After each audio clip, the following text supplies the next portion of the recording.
Alors, bienvenue à notre podcast de la culture au pied carré. Je suis encore à nouveau en compagnie de charmants collègues que je tiens à vous présenter.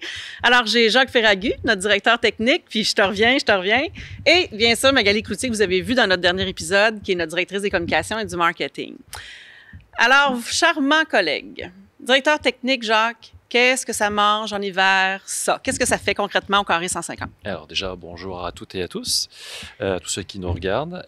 Qu'est-ce que ça mange un directeur technique? En fait, un directeur technique, pour résumer, c'est la personne qui fait le lien entre toutes les productions, si on parle de spectacle en événement, toutes les productions, et puis nous, ici, diffuseurs au sein du carré 150. OK. Donc, mettons, je donne un exemple.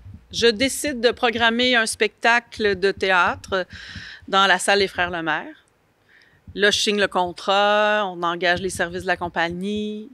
À partir de quoi? Qu'est-ce que tu fais par la suite? Ton rôle, concrètement, qu'est-ce que tu fais? Alors, je vais prendre contact avec la production, donc toi, pour avoir un devis technique du spectacle, pour savoir ce que le spectacle raconte techniquement, en fait, ce qu'ils ont besoin, leurs demandes, donc aussi bien au son, à l'éclairage, en vidéo, en accroche, si par exemple c'est un cirque, un spectacle de cirque. Et ça, c'est quand même compliqué, le cirque. Oui. Parce que là, des fois, tu as des artistes en suspension, oui. Donc ça prend donc des là, spécialistes. Fait appel, par exemple, là, moi, je vais faire appel par rapport à leurs demandes, on va faire déjà une étude de charge par rapport aux accroches, parce que si on a une personne qu'on doit accrocher qui va être en l'air pendant le spectacle, il faut qu'elle soit en toute sécurité. Mm-hmm. Donc moi, je vais faire appel à des professionnels, justement, à des gréeurs, et qui, eux, vont venir accrocher toute la structure mise en place, si on parle de cirque, pour que, justement, ces artistes soient en sécurité pendant le spectacle. Quand tu me parles de devis technique, ouais. Toi, moi, c'est clair, mais pour ceux qui nous écoutent, ça l'est un peu moins. Qu'est-ce qui est dans le devis exactement? Parce que là, on s'entend que si vous venez voir chaque spectacle, chaque public, c'est probablement jamais le même plan d'éclairage, c'est non plus jamais le même décor. Il y a vraiment un travail qui se fait en amont du spectacle. C'est bien d'en parler parce que des fois, on a l'impression qu'on arrive, on appuie sur un piton, puis tout s'éclaire, puis il y a du son, puis non. En fait, à chaque fois, à chaque spectacle, à chaque événement différent, ou même une résidence, une pré-production, à chaque fois, on change le plan d'éclairage, on change le son, on change la vidéo, s'il y a de la vidéo. Donc, à chaque fois, on a besoin de données, de référence, et la référence par rapport à un spectacle, si on prend une journée sur un spectacle, c'est justement ce fameux devis technique ou fiche technique. Et comme je disais, c'est ce qui va résumer la demande en son, en lumière, en vidéo. Ça raconte l'histoire en fait du spectacle. Si par exemple on prend un spectacle de musique complet avec full musicien, ça va nous dire que il va y avoir tant de musiciens, batterie, basse, guitare, que ça a besoin de tant de micros, de tant d'enceintes. Si on prend, je résume un peu, mais à l'éclairage, ça va nous prendre en éclairage pour avoir différentes ambiances, du bleu, du rouge, quel appareil on doit utiliser. Et comme eux, ils ont une demande, et nous, on a une certaine prestation à donner avec un certain matériel aussi qu'on a à disposition ici, qui est différent dans chaque salle.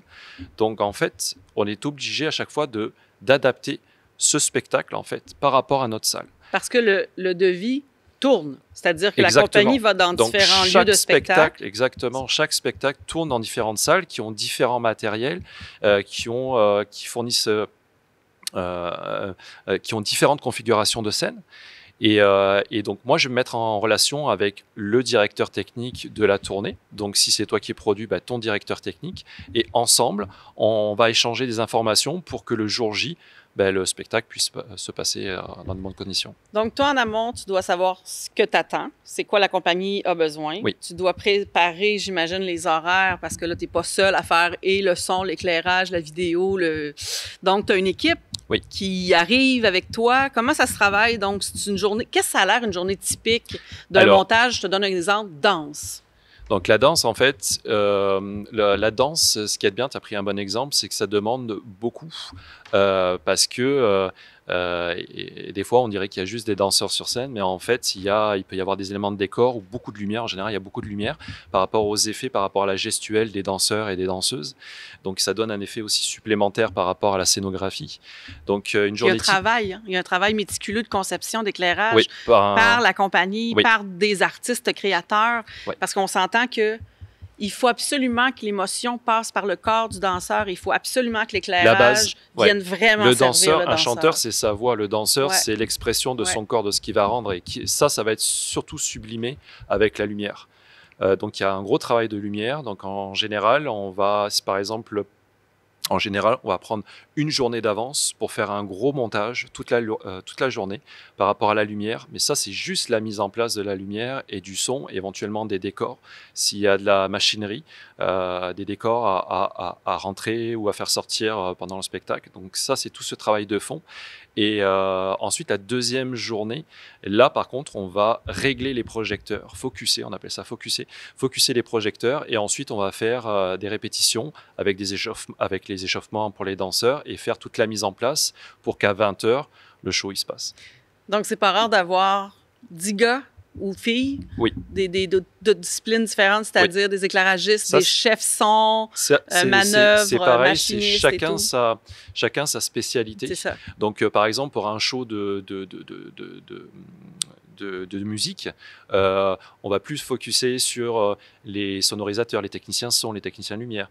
En show de danse, il y a un peu plus, ou théâtre, on va plus, moi quand je vais faire les horaires, je vais avoir une demande de plus de machinistes par rapport au décor, par rapport au tapis de danse, aussi de lumière, de son, et éventuellement, s'il y a aussi des effets artistiques ou visuels en l'air, je vais faire appel aussi à des gréeurs pour tout ce qui est accroche. Donc il y a vraiment, en fait, pour chaque spectacle, c'est différent. Il y a vraiment des départements bien spécifiques, en fait. Donc, vous voyez très bien qu'on va être très prêt pour accueillir autant la pièce Ils étaient 10 qu'on reçoit en février que Julie, l'univers de la compagnie Citadelle et compagnie. Oui. Qui ont fait leur première il n'y a pas long. Exactement. Puis je sais que de plus en plus, tu adores faire des montages pour la danse. Et là, je m'en vais vers Magali parce que je sais que le temps file. Mag, pour toi, vous devez absolument travailler ensemble en connivence parce que, puis là, les gens vont dire, c'est quoi le lien entre les communications et le volet technique? Bien, en fait, notre travail est interrelié. Je veux dire, moi, mon travail, c'est de remplir les salles, de vendre les spectacles, mais si je peux pas faire ça s'il n'y a pas de spectacle. Donc, j'ai besoin d'un directeur technique et d'une équipe technique pour les monter, pour pouvoir avoir quelque chose à promouvoir. Le marketing à faire par rapport à ça, je dirais que c'est ça. Sinon, on fait quand même le côté service à la clientèle ensemble. C'est souvent Jacques qui va me dire s'il y a des premières parties au spectacle ou des trucs comme ça. Lui, il va le voir avec le devis Parce technique. que toi, tu vas en faire la promotion. C'est ça. Okay. Je vais pouvoir prendre l'information puis faire la promotion adéquatement pour chacun des spectacles. C'est notre fenêtre sur l'extérieur. Oui, exactement. Puis tu t'assures aussi, on a un écran déroulant. Oui. Entre autres dans la salle Le Maire, bientôt au cabaret. Mais pour faire la promotion de nos spectacles aussi qui s'en viennent, donc tu dois t'assurer avec ton équipe de communication d'avoir les bonnes informations qui sont transmises au public. Oui, en fait, on fournit aussi les bandes annonces pré-spectacle à l'équipe technique. On inscrit quel gobo mettre comme éclairage. Gobo, c'est nos super logos qui sont projetés. Mots d'accueil, bien sûr, aussi. quand on a des partenaires associés. Donc, ça fait... maison, ouais. Il y a quand même un arrimage qui est super, super important. Oui. Si tu as à me parler d'un spectacle ou deux qui s'en viennent puis que tu as hâte de voir, ça serait lesquels? À la fin décembre, il y a Fred Pellerin qui nous rend visite pour 2 soirs. Oui. Qui devrait être assez magique comme Et spectacle. il n'en est pas à sa première visite. Ça fait plusieurs fois, peut-être 10 fois qu'on le reçoit depuis les tout débuts. Et ça doit toujours être aussi magique oui. du Fred Pellerin en spectacle. Sinon, il y a aussi, moi, ça m'a beaucoup interpellée parce que j'aime beaucoup les colocs. Il y a Dehors Novembre qui va venir, qui est un mélange entre théâtre et chanson, en fait, qui va être début février ici. Donc, c'est inspiré de l'œuvre de Dédé Fortin. On a Hubert Proulx qui est sur scène, qui livre toute une performance scénique, puis il y a des musiciens sur scène, il y a une partie théâtrale là-dedans, fait que ça va être un show à ne pas manquer. Et là, j'aime ça, moi, avoir des petites anecdotes croustillantes, puis étant donné que tu es directement dans la loge avec les artistes parfois, tu sais, moi, j'ai moins l'occasion de les côtoyer de si près, ça m'arrive quand même, là, mais as-tu quelque chose à nous raconter de coquet? C'est clair que c'est le côté un peu fun de notre métier, parce qu'on rencontre beaucoup d'artistes connus, et en voie de relève aussi. Et c'est vrai que justement, moi, je suis quelqu'un de la scène, du plancher, sonorisateur, éclairagiste. Donc, j'ai travaillé avec pas mal d'artistes, éclairé pas mal d'artistes, sonorisé pas mal d'artistes.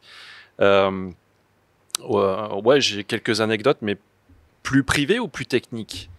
ce qui va intéresser le public qui nous écoute, cher Jacques? Ben, ce qui est le fun, c'est que des fois, on peut avoir une autre relation que parler. J'ai eu plusieurs discussions avec des artistes, donc ça, c'était bien le fun.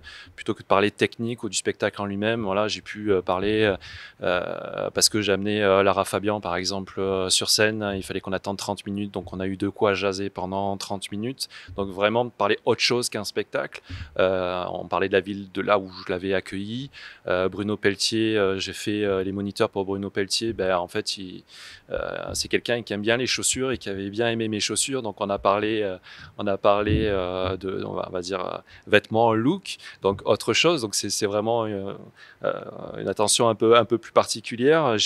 Sinon, Bruel, j'ai fait la sécurité pour Patrick Bruel.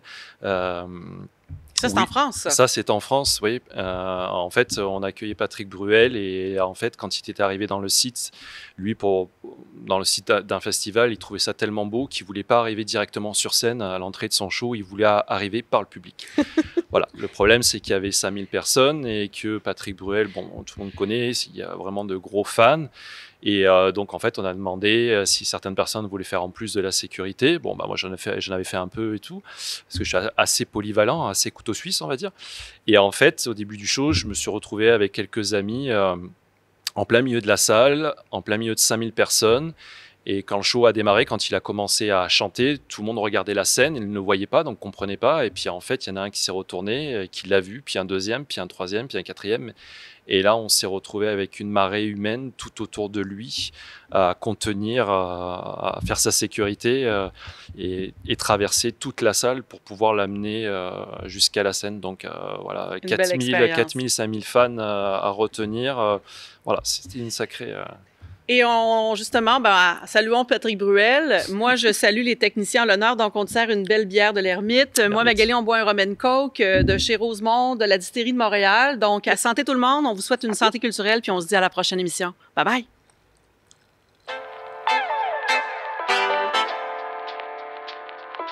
On vous présente l'indémodable rum and coke fait avec le rhum épicé de la distillerie Rosemont.